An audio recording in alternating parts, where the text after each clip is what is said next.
Okay, the next thing we have to answer is this problem that says the actual weight of bags of pet food are normally distributive about the mean of 50 pounds with a standard deviation of 0.2 pounds.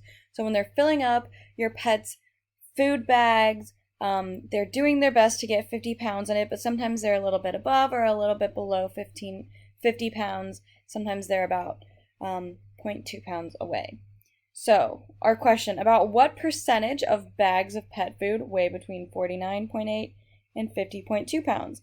Well, it might be nice if you see how we have this lovely bell curve drawn for us. Let's label it like our above one was labeled, but let's label it specifically with our information for this problem. So for this problem, a mean is 50 pounds. So that means this middle point right here, that is at 50. And if our standard deviation is 0.2 pounds, that means if I add 0.2 to it, that will give me one standard deviation above. So 50.2 is one standard deviation above the mean. If I add 0.2 to that number, I end up at 50.4, which is two standard deviations above the mean. And if I add a 0.2 to that, I end up at 50.6, which is three standard deviations above the mean. Now that only gives me above, so if I start subtracting from our mean, that will give me below.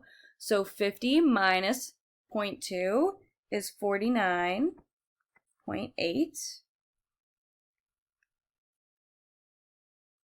49.8 minus 0.2 is 49.6. And 49.6 minus 0.2 is 49.4.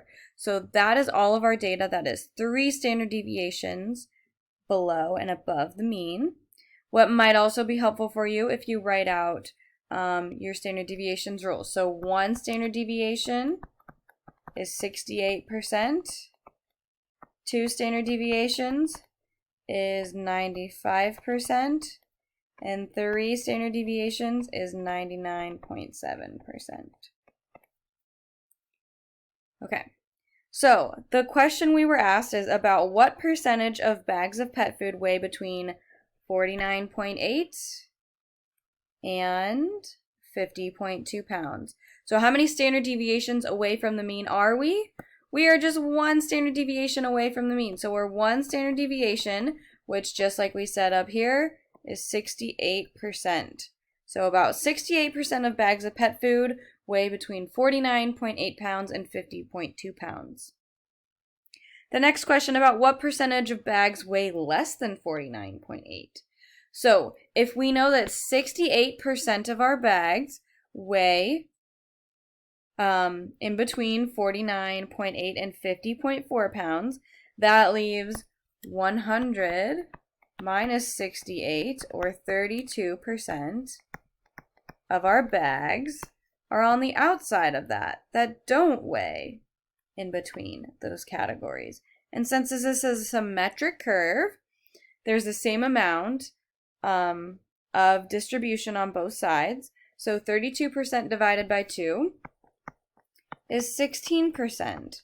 So that makes 16% of the pet food bags weigh less than 49.8 pounds.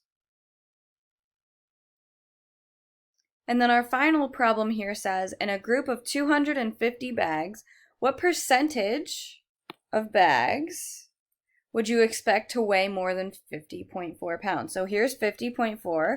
We want to know what this percentage is going to be. So one thing to keep in mind, it does not matter that there's 250 bags because it wants a percentage of bags. So that number that is there to make you think maybe you need to do something with our z-score formula from above, but it's asking for a percentage of bags, and we do not need that 250 bags pieces of information. So that 50.4, this point right here, that is two standard deviations above the mean.